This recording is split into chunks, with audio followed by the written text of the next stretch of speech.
नमस्कार दोस्तों, स्वागत है आप सबका हमारे YouTube चैनल साहित्यिका में।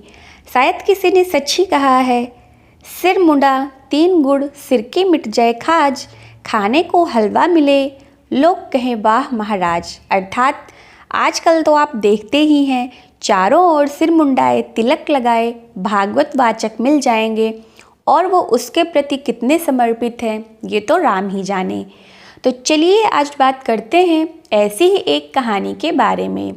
एक बार सोमदत्त नाम का एक ब्राह्मण राजा भोज के पास गया और बोला, महाराज आपकी आज्ञा हो तो उज्जैन के नागरिकों को भागवत की कथा सुनाऊं, प्रजा का हित होगा और मुझे दक्षिणा का लाभ भी मिल जाएगा।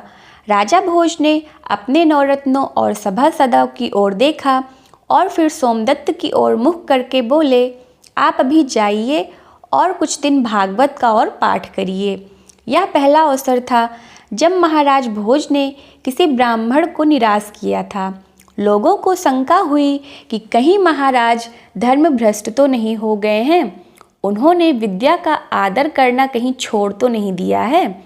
कई सभासदों ने अपनी शंका महाराज से प्रकट भी की, पर उन्होंने तत्काल उसका कोई उत्तर नहीं दिया।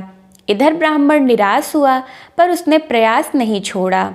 उसने सारी भागवत कंठस्थ कर डाली और फिर दोबारा राज दरबार में उपस्थित हुआ, किंतु इस बार भी उसे वही उपेक्षापूर्ण वो शब्द सुनने पड़े।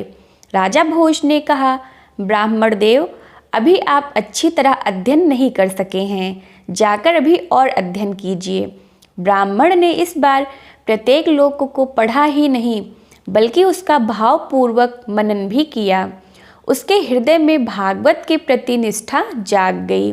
उसने आदर, सत्कार, संपत्ति और सम्मान की अपेक्षाएं छोड़ दी और लोगों ने धर्म भागवत जागृत करने लगा। बहुत समय तक जब वह ब्राह्मण राज दरबार नहीं गया तो राजा भोज ने पता लगवाया। सारी स्थिति ज्ञात होने पर वे स्वयं सोमदत्त से मिलने गए और उससे उज्जैन में भागवत कथा कहने का निवेदन किया।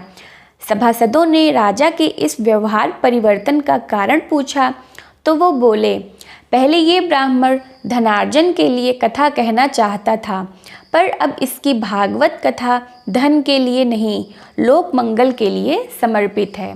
तो अगर आप लोगों को मेरी यह कहानी पसंद आई हो तो मेरे चैनल को लाइक, शेयर, सब्सक्राइब करना ना भूलें। धन्यवाद।